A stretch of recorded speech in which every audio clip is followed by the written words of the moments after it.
Hey guys, my name is Simpzy. How are you all doing? Welcome back to some more Imperator Rome here today on the channel. We're going to be going through the single player base tutorial, and we're also going to be talking about the features in Imperator Rome. So this tutorial here today is for new players to Imperator Rome and want to learn about Paradox games, and also for veterans who want to learn about some of the features in the game.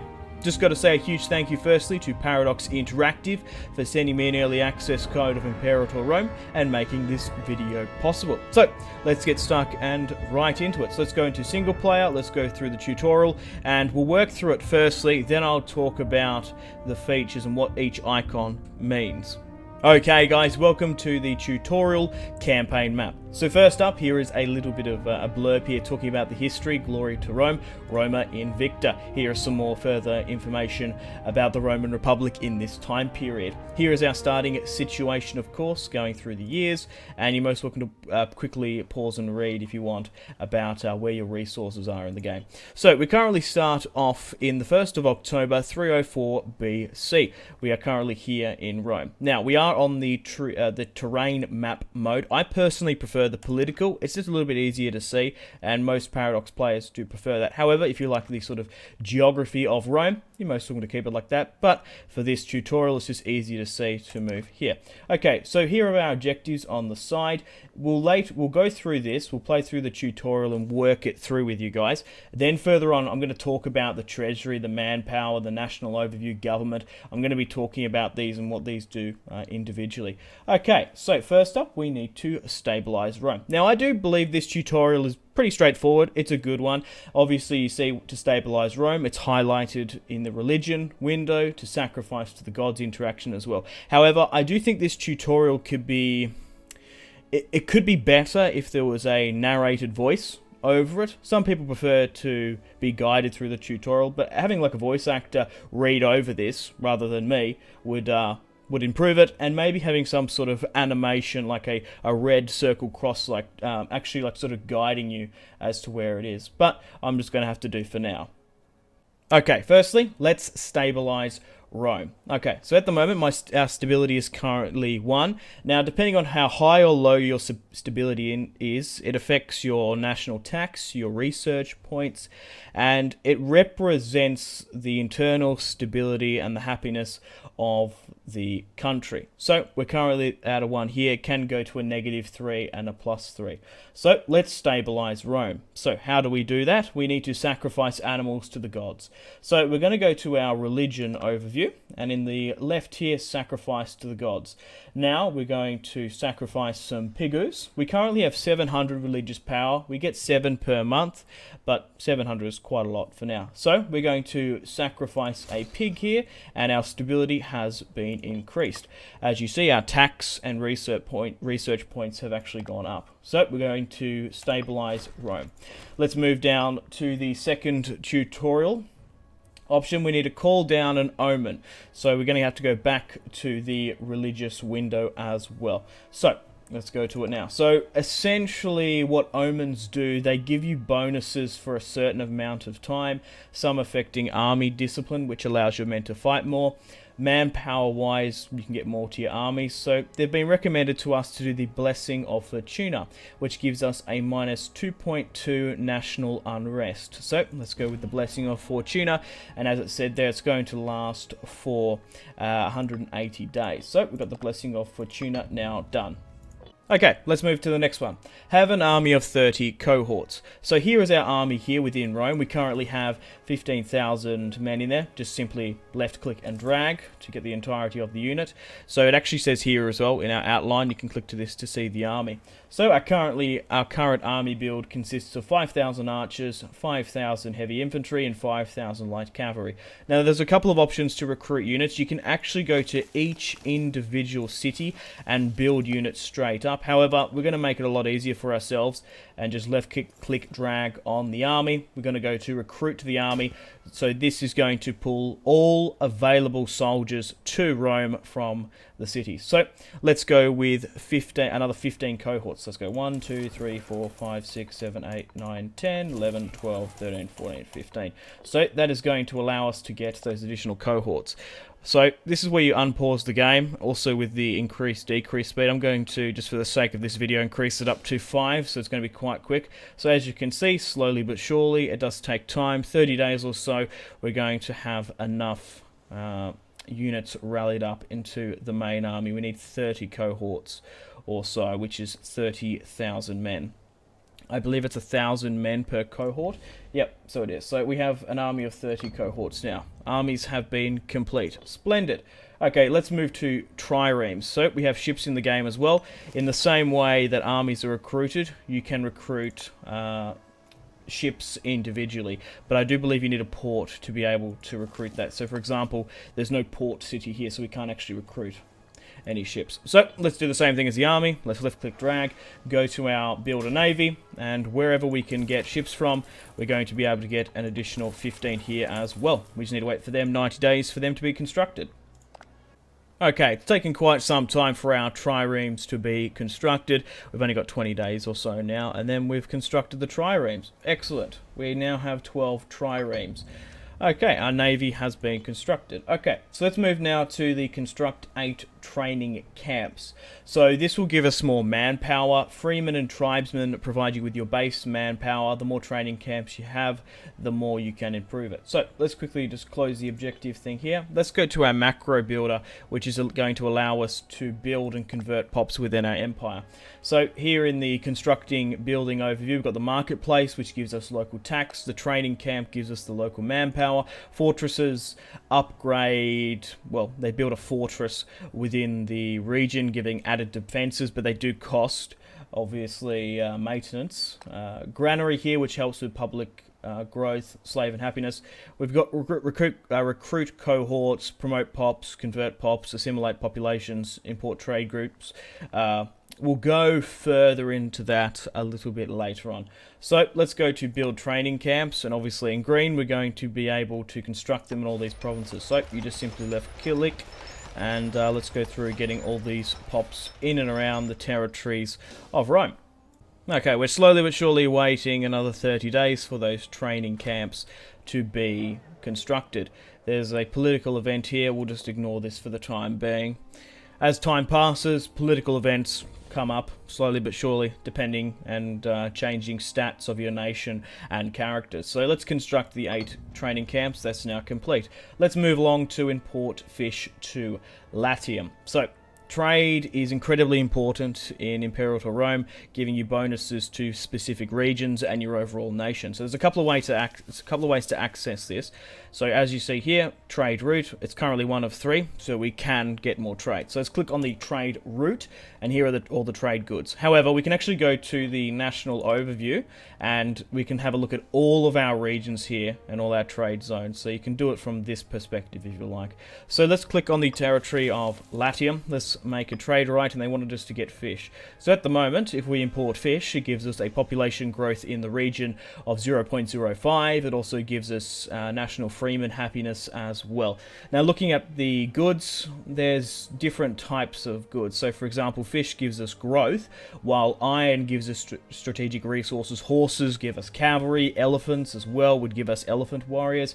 So all these are broken down into growth, population, military, economic, and technology. So let's import those fish. Now, to get those fish, we need to get it from a specific country. Now, we've got a couple of options here. We have a local power nearby. We have Carthage. We've also got the likes of Macedonia. Now, potentially in your campaign, you're probably going to be going to war with Carthage early on, and it will give you better relations when you trade with those factions. And also, if we ever declare war upon Carthage, we're not going to be able to get our fish. So let's go with a neutral power that could be a potential ally in the future, who's kind of far away from us, Macedon. So let's get a negotiation with them and a trade right established. That's going to give us national free happiness and population growth as well.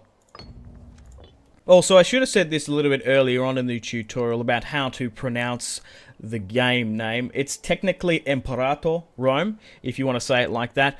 Personally, as an Australian, I already speak a bastardized English, so it's just easier for me to say Imperator instead of saying Imperator Rome all the time. You can either go with the accent and how it's properly pronounced, or not. It doesn't really matter. You're just being pedantic, really. Either way. Okay, so we need to conquer these guys in the north here. So let's have our first piece of military action. So, as you can see, these guys in the north have 3 territories. Let's muster the army and declare war upon them. So we have 30,000. They've got 9,000. The way wars work in Paradox games in Imperator Rome, it's really most of the time, it's army supremacy and stats. Primarily numerical.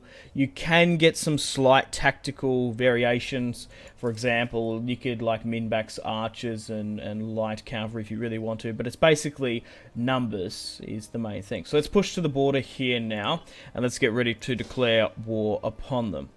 Now there's a couple of ways we can declare war, because we want this territory. So you can click on the actual tile, click on the city owner, then go there, or we could actually go into the, diplomacy tab, and go this way. So we want to go to war with these guys. So we've got a couple of options.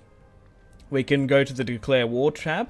We can straight up declare war without a reason and show our supremacy. However, that's going to cause us 2 minus stability, which is quite a bit. It costs a lot of religious power to get that back up. So you can force a war through the Senate if you really need to, but I wouldn't recommend it. I would recommend fabricating a claim to the territory. So let's back out here. This is what the game wants us to do. So let's go with Covert Actions. We can fabricate a claim for the territory. It does cost us 180 oracle power, which we do get on the base, very much the same as religious. So we're going to claim the territory in the south there. It does take a little bit of a time to get that claim through, and it does give the enemy a notification that we're fabricating a claim, and they can muster more men as the time goes by. So sometimes if you've got like heaps of religious power, it might be actually beneficial just to sort of rush them and blitzkrieg them. So we can actually take this territory now quite easily, and we're not going to get any minus stability. So let's declare war upon our enemy, and let's go against them. So now we're at war. Let's quickly switch over to the diplomacy map mode. As you see in red, here are the enemy territory. So they have 3 regions, 2 cities, and just a normal tile. In the bottom right here, we have the Roman Sabien War here. Now, to win this war, we need to destroy the army, which has a lot of war score attached to it, and also take their cities. So at the moment, we can actually see what they have. They have 4,000 archers, 5,000 light infantry. We have 20,000 heavy cohorts, so we're going to be able to absolutely steamroll these guys. We can sue for peace now if we want to, but we want to be able to capitulate them, get the war score, and allow them to sort of bend the knee. There's obviously different options here. We could even offer a white peace. We could, which is not what you want to do. You want to have a demanding peace. We can subjugate them later on, but we will conquer them. So we've got a couple of options here. We need to eliminate this army quick, fast. So what I'm going to do now, I'm actually going to split the army in half, and we're going to be able to get a secondary army here, which needs a commander. We're going to sort by martial prowess, and we'll bring in Marcus Flavius here. So let's push the main army over the border here, and we'll push this second one here to take this city. I think you need 10,000 to take a level 1 city, or is it 5,000? You definitely need that though. So let's push our 15,000 here over the border. We're already trying to occupy this territory. Now, as there's no city here, we're going to be able to take it within 30 days quite easily. So their army's now pushing south. We currently got a -1 war score. Not entirely sure why. So we're going to be able to take this territory quick, fast. As you can see, it's currently in a red little sash there. So they technically still own it, but it's currently under the occupation of Rome. And as you see in the bottom right, gaining like more than half of their territory. We've already got a war score of 64. So you want to try and eliminate their armies and try and take their cities quick, fast. So let's push down and try and deal with this. And we'll start the siege of their capital. Now this takes a lot longer. So here is the siege here. They're currently a fort level 1. Now, it's currently -35. We want to get that to about a 40 or a 50. So, depending upon commander impact, siege equipment, fortifications, the dice roll, how competent the commander is, sort of depends on how long the siege lasts. So, it's going to last quite a while for now. It's probably going to last a couple of months. Okay, so we're currently slowly but surely waiting to siege this out, and we've got my secondary army, Legion 2, fighting down here, and I kind of went a little bit too quick there. So we've managed to win quite easily. We've killed 2,000 of them. If I clicked there, it would have shown the dice rolls of the outcome and whatnot. So their army is now fleeing to the nearest allied territory, and they're definitely on the back foot. Okay, we're slowly but surely waiting now for the settlement to be taken. My allies are currently fighting them out. As you see here, 11,000 allied forces in blue are currently going after the enemy, and depending on the dice rolls as well, depends how quickly the battle will be resolved. We're slowly but surely now waiting for the siege to be complete. It's still currently minus 21, but depending if we get favourable dice rolls, depending upon the commander, as he gains experience, we'll be able to take it a lot easier. So we're currently a 7% in favour now to potentially for them to surrender. As you see, it slowly goes up. When it's about 45, 50 sometimes, they've got a good chance of surrendering. So food shortage, water shortage, defenders deserting as well. 42% here now. We should be able to take this territory quite quickly. And there we go. The siege has been won. Excellent. So now they're at 100% to capitulation, and we can force through any demands we want. So let's click on the war. Let's sue for peace. We want to go with a demanding peace, not an offering. So we've got a couple of options here. We've got secede city, we can secede province, or we can become a subject. We can allow them to bend the knee for finances. But as you're playing as Rome, you want to reforge the Roman Empire and try and conquer as much of it as you want. So let's click on this and this. So we're going to be able to take these 3 territories here for Rome. Now, because they have sort of inconvenienced us in the war, they've cost money, men, manpower, we deserve a bit of cash. So we're going to push down to the increased gold here. We actually can demand gold from the faction. So you hold shift and you can increase the gold here.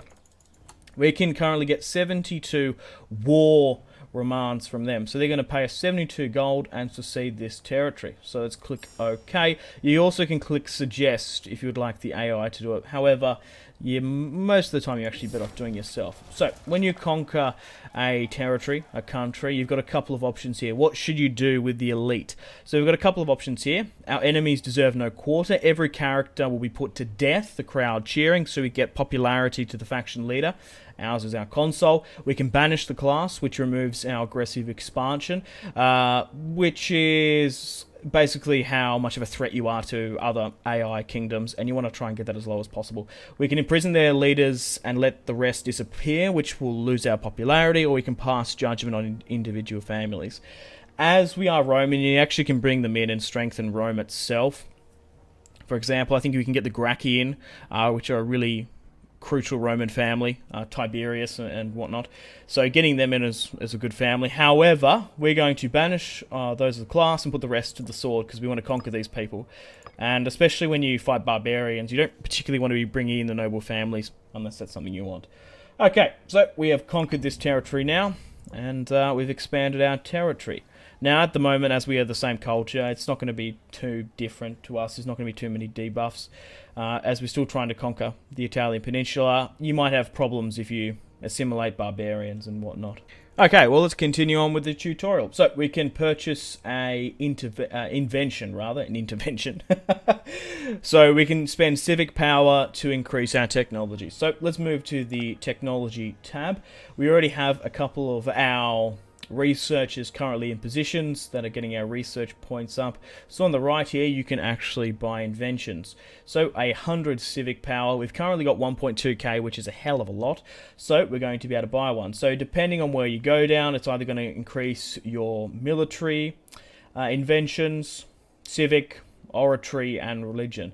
So we can get better discipline for triremes, starting experience, national tax, fabricate claim cost would be lower by 10%, so you'll be able to go to war with more people, and we've got some omen power and whatnot. So for now, I think national tax rate is probably our best bet, so we can tax those newly subjugated people. Okay, so all that is needing to be done now is finish off the Samnites, which is further annex some territory, improve relations. We'll do that. But by the look of it, it's mostly annex most of the peninsula, which is not what we don't really need to do that. We've already shown a war tutorial here. However, I will show you how to increase diplomatic relations. So they want me to increase relations with the Siptum. Okay, they're here. So let's dive into the city over and dive into diplomacy. We can actually, instead of clicking on it, then clicking on the flag, you can go through the diplomacy, go by neighbors, and find them this way. So we want to try and increase our relations. So at the moment, their opinion of us is currently -30. We want to get that to 100. Our opinion of them is quite good. It's actually currently a +10. So let's go with relation actions. Let's improve opinion, and let's also send a gift when we're available. It just takes us a little... Okay, we've already got diplomats en route. So already that's currently a -7. Slowly over time, as we send gifts and improve relation, that's going to go down. It just said there that it can currently go to a 25%. We can continue to send more gifts, and that will slowly but surely over time give us better relations. I don't know why they would want us to get better relations with these guys, but yeah, that will slowly get to 100 over time, and that's basically all the tutorial we need to do. Most of it is just further recapping further wars. Okay, so the single player tutorial is now complete. Hopefully that helped you out a bunch. So now I'm going to talk about what all these numbers mean on the top of the screen. We'll go through our treasury, manpower, military power, then we'll talk about the national overview, government, military types as well. So let's start off with our treasury. So we currently have 3,707 in the bank. Every month we gain revenue from our taxes and commerce. However, to maintain our empire, it costs money. So we lose an army maintenance cost, fleet maintenance, fort maintenance, and wages for individual characters and armies. We can get money in from puppet states. That's also another way you can generate money. So this is basically the bread and butter of our kingdom. It all relies on money. Now, if you don't have the money, you go into a deficit, which negatively affects your characters and faction, and also gives you sort of political turmoil events and can give you bad negative debuffs. So you really want to avoid, if you don't have the money, don't spend it. Okay, well, let's move on now to talk about manpower. So we currently have just shy of 22,000 manpower. So to conquer territory, you need men to be able to do it. Now, when you recruit one cohort, it costs 1,000 men. As you see here, we are currently at a deficit at the moment. We're losing 75 men to our attrition. However, we're gaining 250. You can increase your manpower either through laws or avoiding attrition and wars. Our maximum manpower we can hold is 6,300. Now, depending on your manpower, it's closely connected to freemen and tribes living in your kingdom. So the more of them you can get, the better. Moving to the military power. So we currently get 8 military power a month, and we have 990. So we get a base military power from our faction, depending on the government ideals as well, and depending on how good the character is. So at the moment, 8's quite good. Now, to spend this power, we need to go into our military overview. We can spend this on army buffs. For example, we could go with heavy infantry discipline, trireme, morale, light infantry defense. So let's go with that and spend 800 of that. So now, all my light infantry has a defense buff of 15.0%. Moving along now to the civic power. We're currently getting 8 per month. We have 1,204 in the bank. Same with the military, we get a base, and sort of depending on the leader. So we can spend this within our technologies, of course, and we've actually got a fair amount, so it's probably not a bad idea spending the majority of this, increasing our national commerce, increasing our fabrication claim cost, or reducing it rather, technology speed as well, so it's always good to spend that. Oratory power, we're currently getting 7 per month. You use oratory power for diplomatic missions as such, and also political activities. You spend it with your neighbours and also when you need to change laws. So you need to keep your oratory power quite high, because you do spend quite a lot of it. Also, if you influence characters and want to get them to do stuff, you need oratory power. Religious power, we currently got 701 in the bank, and we're currently getting 8 per month. You would have seen in the tutorial before, religious power affects religion in here. You can sacrifice and spend it to the gods.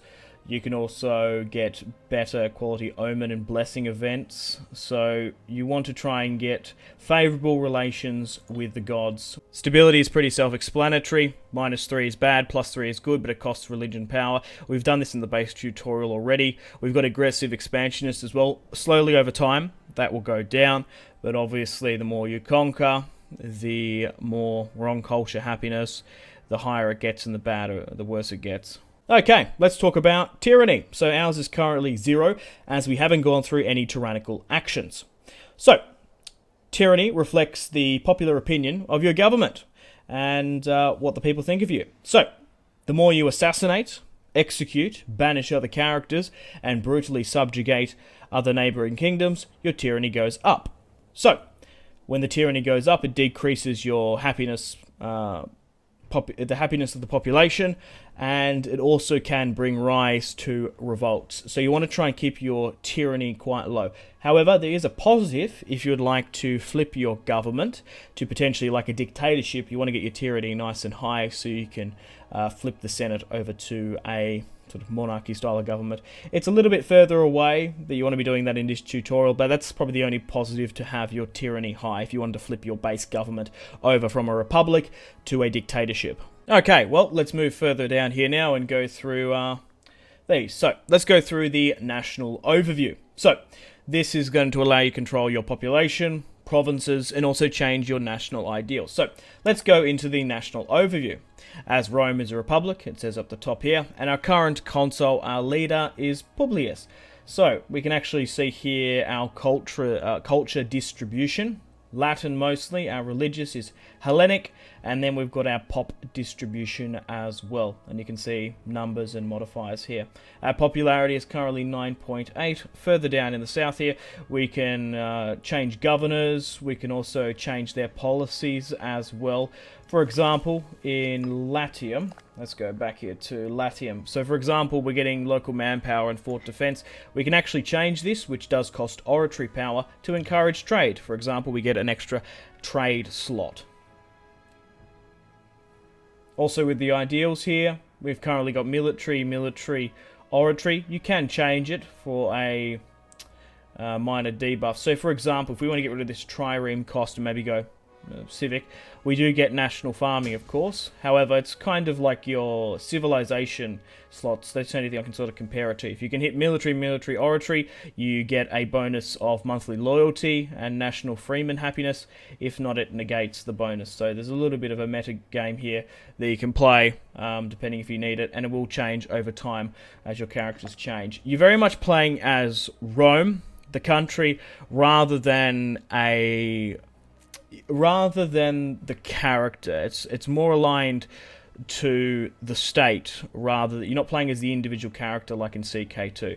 You can of course hold games to get the popularity back on your side. You can choose whether your children marry to certain people as well, but that's just about it. So here, clicking on the ruler himself, Publius, you can go through a lot of stats. You can see his religion, culture, his traits as well. Each individual character has traits. He's also got a wealth. Each family has wealth, which you can sort of trade around as well. And we can go with actions here when they're available. Okay, well, let's dive into the government. Now, in this time period, Rome is unique as it is a republic. So we have the Senate we have to deal with. Other campaigns and factions like Sparta are a monarchy. Same with Macedon, and some tribes are different as well. So our current faction leader is Publius, and that's currently voted on. So here is our government type of war, of course. Praetor, Tribunus. These gives us different bonuses and stuff. Now each character is actually aligned to different factions: the Civic faction, the military faction, mercantile, religious, and populist. We'll go back to that in a sec. So here are the laws as well. You can change various laws on religion, maritime, and land reforms, which will give you bonuses here and there, but you need to be able to vote it through the Senate. So, at the moment, Publius is a part of the Civic faction, so we are currently getting a minus cost to our buildings, building time, and national tax. So, depending on where you want to go down, you can bring in a specific faction. Now, factions aren't necessarily tied to family members. They do interchange quite throughout. I don't know about the chance. So, for example, we have Quintus Fabius here, and of the Fabii faction. His family members more aligned to be going military, or is it by random? I don't know just yet. But at the moment, he's currently 57 in the succession rate to push up. So if you want to either bring in a mercantile faction, religious faction, or populist faction, you need to bring those people into positions of power, maybe bribe them, increase them. You can actually endorse the populist faction. So for example, let's bring in the populist faction. It does give us a plus 10 cost to power, but it does allow you to do some interesting stuff in the future. So let's endorse this, and now if we speed ahead, if we can somehow decrease his, what can we do to decrease it actually? Nothing directly for now, but if we were to fulfill more populist positions, it would slowly go up, and now it's in contention. So it really just depends on your situation, what other faction you would want to bring in. For example, if you're in a time of peace and you want to build up your economy and you're building a lot and you need tax rate, you're better off going with the Civic. If you're in a time of war and want to get morale improvement, you're better off going with this. Mercantile obviously increases trade and diplomatic relations, and oratory power helps. Religious power allows you to convert omen and population. The populist faction gives you a plus 10 cost, which isn't that good. You might be thinking, well, what are the modifiers for the populist faction? It's really if you want to switch to a dictatorship and go down sort of the empire monarchy stance of the republic. So if you're not really fussed about the bonuses of the faction, you could maybe roleplay your favorite family, because each character here is loyal to a family.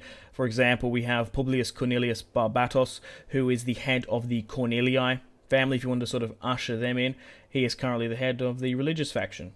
Okay, let's move along to technology. So, in the technology tab, it affects the rate of your research and also the rate of new inventions. So we're currently sitting at a 40.7 research rate.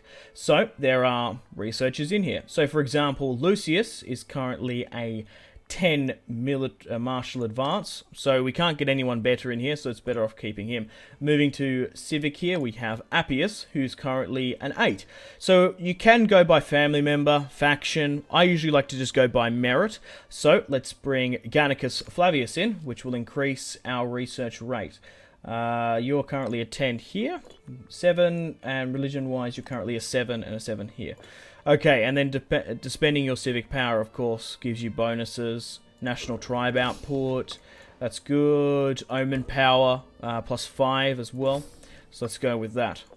Okay, let's move into the religion tab. So in here, you can reduce your war exhaustion. You can also increase your stability. You can also give your nation various buffs. So we've currently maxed out in our stability. However, our war exhaustion is a little bit high, giving us 1% national unrest and minus popularity. So we can invoke a military action here, which will reduce it. We'll spend it, but we'll get that down to 0. National unrest you can keep an eye on here, and religious unity as well. Okay, let's move into the economy. So we can manage all our expenses and income.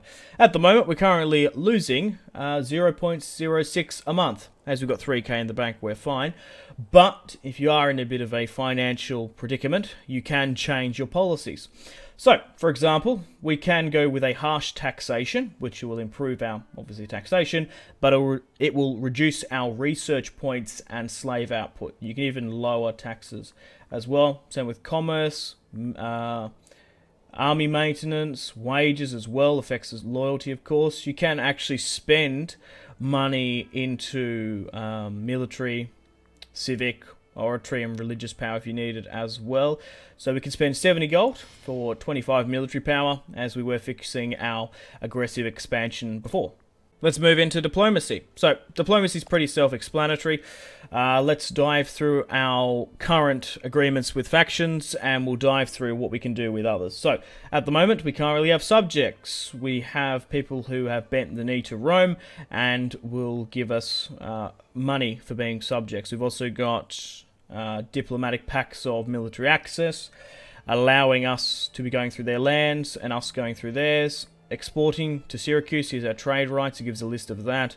Importing, we're importing those fish from Macedon, as we said before, and we're currently improving relations with that faction. Okay, pushing into further diplomatic decisions. Let's go diplomacy, and let's negotiate with the Etruscans. So they currently don't like us, of course. They are guaranteeing a faction, so if we were to declare war upon them, they'll drag them in. They're currently importing from Carthage. So we've got a couple of options here. Obviously, declaring war. We would go back and spend our oratory power to fabricate a claim if we were to go to war with the Etruscans. Alliance-wise, as they actually like us, we could actually get an alliance with them. Huh. Straight up did. What else is there? Influence, demand tribute, we can threaten them, covert actions, fabricating claims, support a rebel cause as well. So you can really influence other factions through diplomacy. Okay, let's move into the decisions tab. So, once you hit the criteria for your nation, you can actually change how it develops. So, for example, we can change into a different style of republic. We could go with a plutocratic, which would give us trade and tax bonuses. So, to do that, you just need to hover over here. We need to have stability. We also need to have a civilization level of 60. I think it says in here somewhere, our civilization rank. Yep, it's currently at 40. Yep, civilization level, you need to get that to a 60. The way you get that up is conquering cities. Oligarchy we could switch to. Another type of republic, theocratic. Proclaim a dictatorship as well. I might do a tutorial for that because it is a little bit iffy. I have done it before in a campaign, but maybe doing a tutorial about how to flip Rome to a dictatorship, a monarchy as early as possible. Maybe that's something you'd like to see. For example, you need stability. You need to have Publius as the consul. You need to have a popularity of 90. You also need to have tyranny at 20. Populist Faction needs to be 80 in support, and you also need to bring in the Princeps Civitas. I think that's how you say that. Also expanding the campus here as well will give us manpower, cohort speed. Establish the Temple of Jupiter will also give us omen and disciplinary power as well. But it does cost 350 gold. Moving over to the trade overview, we can see the imports coming in and out of our kingdom. National commerce, which is the additional buff. We're currently exporting cloth, and we have a capital surplus of wine and iron, so we can actually trade those out to other factions. Here you can allow trading away surpluses. You can turn it off and on. You can block it and get a capital bonus. If you... Yep, so if you turn it off, you do not get a capital bonus. Okay, well, let's have a look at characters. So, every character is a part of a family, and also is a part of a faction when they come of age. So you can really sort through the factions. You can go through all the families as well. Scorned families. At the moment, you sort of don't want to favour one particular family. You want to try and keep 2 or 3 with decent prestige and sort of change them out. So here are some famous Roman families, of course. The Fabii, the Junii, Cornelii are quite prominent. The Julii, of course, as well. And each one of them is allied to a different faction. So really, in the eyes of the Republic, you don't particularly want to favour one particular family. You want to try and spread it out so there's not so many scorned families. You don't want to have a revolt or rebellion on your hands. Okay, let's dive into the mercenary breakdown. So in your kingdom, there are mercenaries that you can get. So if you're in a time of war, you've got low manpower, but you've got a lot of funds, you can bring in mercenaries to save the day. So you can sort here by... mercenaries in your region. You can get them from far and wide, but they do take some time to relocate. For example, we have 33,000 units in Rome. We can straight on click on that and recruit them to our army. You do need a decent amount of funds. For example, we need to recruit them, which will cost us 23 gold a month, which is quite a lot. However, disbanding will cost 200 gold as well, so you do need to keep an eye on that. So, as you can see, we have 33,000 men under our control. They also give us a mercenary captain as well. So, mercenaries, you're better off using your allied corps and army first, but in an emergency, there's no reason why not. You can't get some mercs in. Okay, well, let's dive into the macro builder, which allows you to get quick access to buildings, promoted pops, and more. So, let's go with construction buildings. You can obviously build and construct. We did training camps a while ago. We can recruit cohorts individually there rather than the army. We can promote pops, depending on how many slaves and pops you have, and freemen, depends on your manpower. We can convert pops, as there are some... for example, we could bring more citizens in, we could bring more freemen in. We can assimilate pops as well, different cultures. You want to do that when you probably sort of push north towards the border here when you're dealing with Gauls and whatnot. You also can import trade goods here from this tab. I prefer the others, but you can do it if you want. Okay, we'll go into the map modes in a moment, but here is our score. You're most welcome to keep track of your kingdom there. Speeding up, pausing. You can toggle the outliner here and there as well. This is where you sort of go through your controlled armies, navies, and active diplomacy. So let's switch back to the terrain mode. Obviously scrolling zooms you out on certain views. So here's the terrain map mode, really purely aesthetic. Alright, we've got the simple terrain mode, political as well. We have the culture map mode, which is different depending on where you are in the world. Religion as well. Most of southern Greece and Italy is part of the Hellenic culture group, so it's easier to convert these territories rather than the Druidic or potentially Carthaginian to the south. You're going to have to work on it a bit, but you should be able to take most of this territory quite quickly and quite easily. Province-wise as well, here are the individual provinces. Italy is broken up into different, well, provinces. Latium, Tuscany, Sicily, and whatnot in the south. Trade as well. Here are all the trade goods. Population density as well. The further you go north here into, say, Poland, the less population there is. Diplomacy-wise as well, it's broken up into a couple of things. With our alliance with Epirus, it's currently in a blue. We've got our puppets here, which are in a sort of turquoise blue, and we've got trade rights with Syracuse and Macedon in purple. Barbarian power. Depending where you are in the world, barbarians do have hotspots. So obviously here in the border here, in the Alps, so you do need to keep watching them. They can spawn armies, which can be a problem. Trade route wise as well, I don't think we've got any going on. Okay, right, in Rome itself. Player map mode, Simpzy, pretty self-explanatory. Fortification mode as well. Region map mode, Italy. Supplies, civilization, opinion.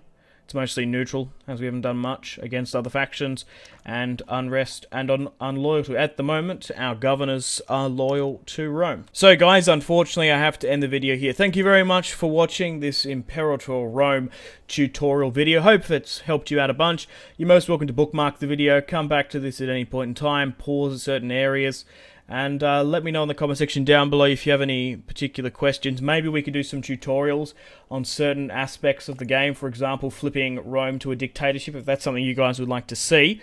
It took me a little bit of time to figure it out, but I found a good way to do it. But yeah, ask questions in the comments. I'll try answer some as best I can. We've got a good community down there, so they should be able to help you out if you have any burning questions.